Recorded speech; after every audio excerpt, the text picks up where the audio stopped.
Assalamualaikum warahmatullahi wabarakatuh. Halo semuanya, perkenalkan nama saya Priscilia Apriana. Saya adalah mahasiswa Telkom University S1 Teknik Komputer dengan NIM 101032300056 dari kelas TK 4705. Pada video kali ini, saya akan mempresentasikan sebuah proyek CLO2 untuk mata kuliah keamanan sistem, yaitu proyek pengamanan web.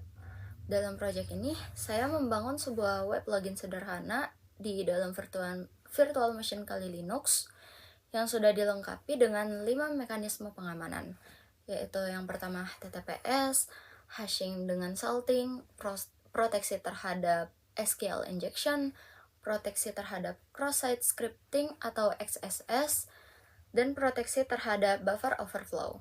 Oke, sebelum masuk ke pengujian, saya akan tunjukkan dulu setup environment-nya secara singkat. Pertama, ini virtual machine saya sesuai dengan ketentuan. VM saya beri nama Priscilia Apriana, diikuti dengan NIM saya, yaitu 10.10.3230.0056. Dan untuk IP address-nya saya gunakan kelas C dengan alamat 192.168.156. Oktet terakhirnya adalah 56 yang sesuai dengan 3 digit terakhir NIM saya, yaitu 056. Dan untuk komponen LAMP-stack-nya saya pakai Apache sebagai web server, MariaDB sebagai database SQL, dan PHP sebagai bahasa server side. Database-nya saya beri nama DB Priscilia dengan satu table users yang berisi kolom ID, username, password, dan timestamp. Coba kita cek dulu ya. Di sini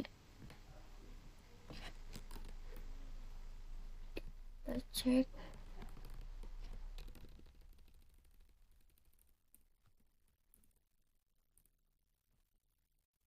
Password.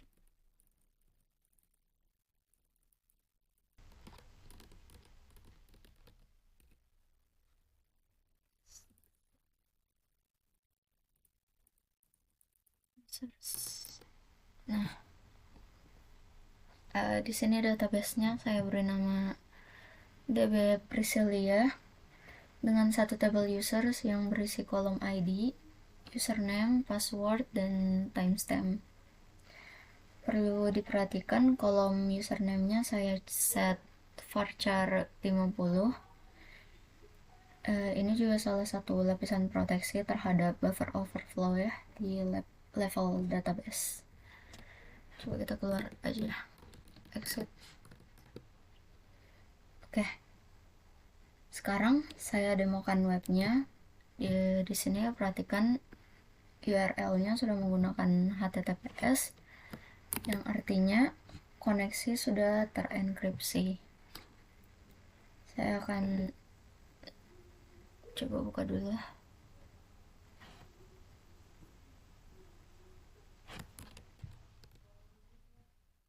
Oke, di sini saya sebenarnya sudah melakukan registrasi terlebih dahulu dengan username Priscilia dan password tes 123. Jadi di sini kita langsung tes aja ya. Priscilia password tes 123. Nah, di sini sudah masuk. Login berhasil, sudah masuk ke dashboard, yang artinya autentifikasi normal berjalan dengan baik. Sekarang saya akan mulai melakukan pengujian, termasuk mencoba menyerang web saya sendiri untuk membuktikan pengamanannya bekerja. Tapi terlebih dahulu di sini kita akan logout dulu. Dia akan otomatis ke halaman login. Oke, di halaman login ini pengujian pertama saya akan melakukan SQL injection. Saya akan pakai payload klasik, yaitu yang ini ya. Coba kita masukkan ke username, passwordnya bebas aja.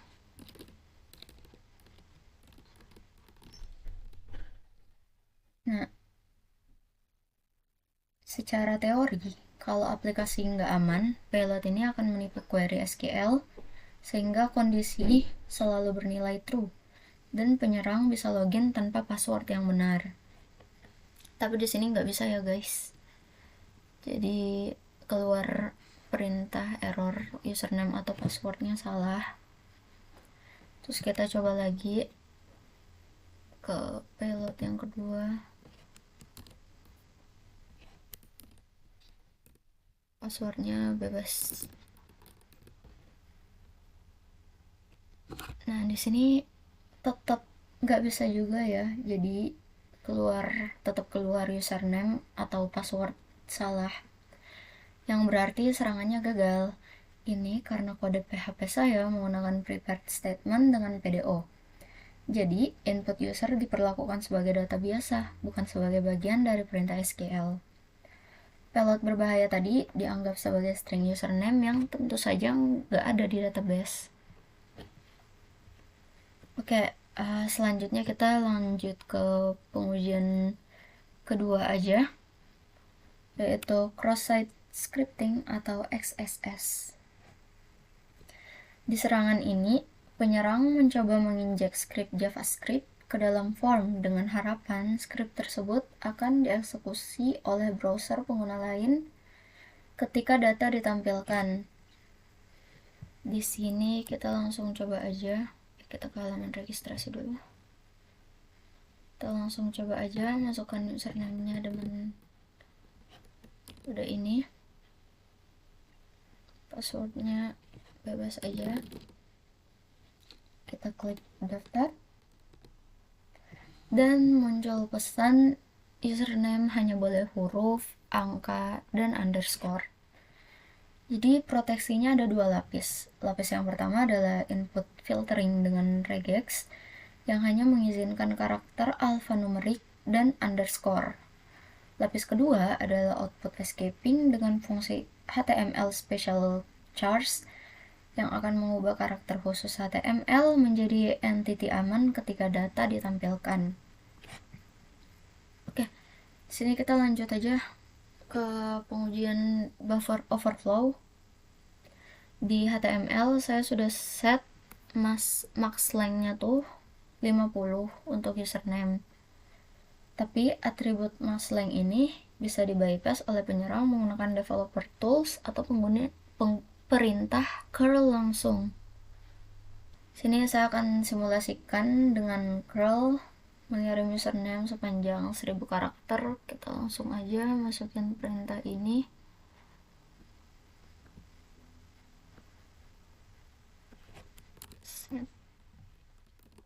Perintah. Nah, perhatikan respons dari server. Di sini muncul perintah inputnya terlalu panjang, yang berarti serangan gagal. Ini karena saya menerapkan validasi panjang input di 3 lapis. Lapis yang pertama HTML dengan max length, terus lapis PHP dengan fungsi strlen di server side, dan lapis database dengan tipe varchar 50. Ini tuh disebut defense in depth atau pertahanan berlapis. Kemudian untuk pengujian selanjutnya, pengujian keempat, kita akan membuktikan bahwa HTTPS benar-benar mengenkripsi data login. Sini saya akan melakukan paket capture menggunakan tcp-dump pada interface loopback untuk menangkap seluruh lalu lintas data saat proses login berlangsung. Sini saya coba dulu ya. Masukin kode ini. Nah, di sini dia sudah listening di port 443. Kemudian saya akan melakukan login di browser. Nah, di sini kita ke halaman login, kita logout dulu.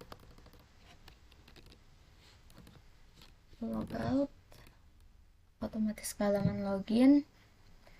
Saya akan login di sini dengan akun saya yang tadi, yaitu Priscilia. dan tes 1 2 3. Oke, di sini sudah berhasil. Kembali ke terminal, saya stop capture di sini, Ctrl C. Nah, sekarang saya akan baca isi capture-nya dengan kode yang ini. Oke. Nah, perhatikan guys, di seluruh isi paket sudah berupa karakter random yang nggak terbaca. Jadi, inilah ciphertext hasil enkripsi TLS. Nggak ada username atau password yang terlihat dalam bentuk plain text. Terus, mungkin untuk lebih meyakinkan, saya akan cari password saya di seluruh capture file. Kita coba masukin kode ini. Set. Nah, sini tuh dia kosong ya guys, jadi password saya benar-benar tidak ditemukan dalam network traffic karena sudah dienkripsi sempurna oleh protokol TLS, yang artinya meskipun ada penyerang yang menyadap jaringan, data login tidak akan bisa dibaca. Oke, kita lanjut aja langsung ke pengujian yang kelima, yaitu membuktikan bahwa teknik salting bekerja dengan baik.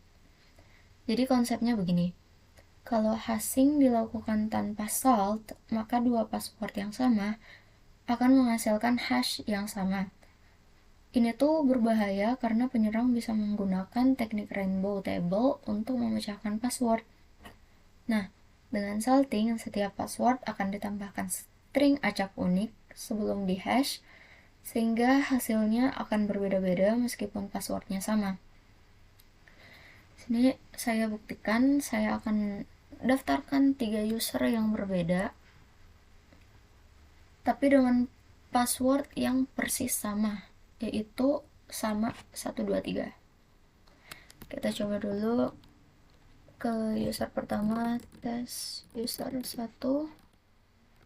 dan password sama 123. Salah guys, kita ke halaman registrasi, kita registrasi dulu, tes user 1, password sama 123. Nah, disitu sudah berhasil untuk username 1. Lanjut ke tes user 2, passwordnya sama juga 123. Lanjut lagi ya, tes user 3, password sama 123.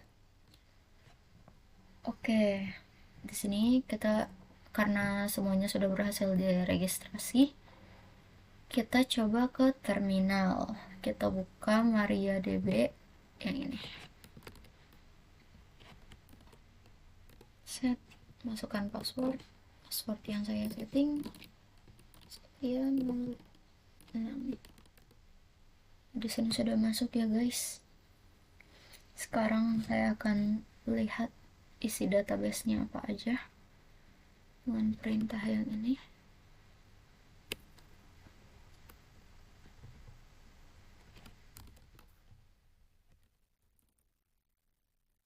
Perhatikan kolom password. Walaupun ketiga user memasukkan password yang sama, hash yang tersimpan di database sama sekali berbeda satu sama lain. Format $2Y $10 ini adalah identifier algoritma Bcrypt. Terus angka 10 adalah cost factor. Terus 22 karakter berikutnya adalah salt yang di-generate secara acak dan unik untuk setiap passwordnya. Kemudian ini sisanya adalah hash yang sudah di salt. Oke, karena setiap user punya salt yang berbeda, jadi rainbow table attack menjadi tidak efektif. Penyerang harus membuat rainbow table yang baru untuk setiap user yang secara komputasi itu sangat mahal. Di sini kita langsung exit dulu aja. Oke. Mungkin segitu aja demonya ya guys ya. Demikian presentasi Project CLO2 pengamanan web dari saya. Secara ringkas, mungkin kesimpulannya adalah sebagai berikut. Yang pertama, seluruh ketentuan project sudah berhasil diimplementasikan mulai dari setup VM, konfigurasi IP, instalasi web server dan database, hingga pembuatan halaman web login. Yang kedua, di sini 5 mekanisme pengamanan sudah berhasil diterapkan, yaitu HTTPS dengan self-sign certificate, hashing bcrypt dengan salting otomatis, prepare statement anti-SQL injection, input filtering anti-XSS, dan validasi panjang anti-buffer overflow. Yang ketiga, di sini seluruh pengujian serangan yaitu SQL injection, XSS, dan buffer overflow itu semuanya gagal. Ini membuktikan mekanisme pengamanan sudah bekerja dengan baik. Yang keempat, enkripsi HTTPS dan teknik salting juga sudah berhasil dibuktikan melalui paket capture dan inspeksi database. Selanjutnya, proyek ini sudah menunjukkan pentingnya pendekatan defense in depth, yaitu pengamanan berlapis dalam membangun aplikasi web yang aman. Kegagalan pada satu lapis tidak serta-merta membuat sistem rentan, karena masih ada lapisan pengamanan yang lain yang melindungi. Oke, mungkin sekian presentasi dari saya. Terima kasih atas perhatiannya. Wassalamualaikum warahmatullahi wabarakatuh.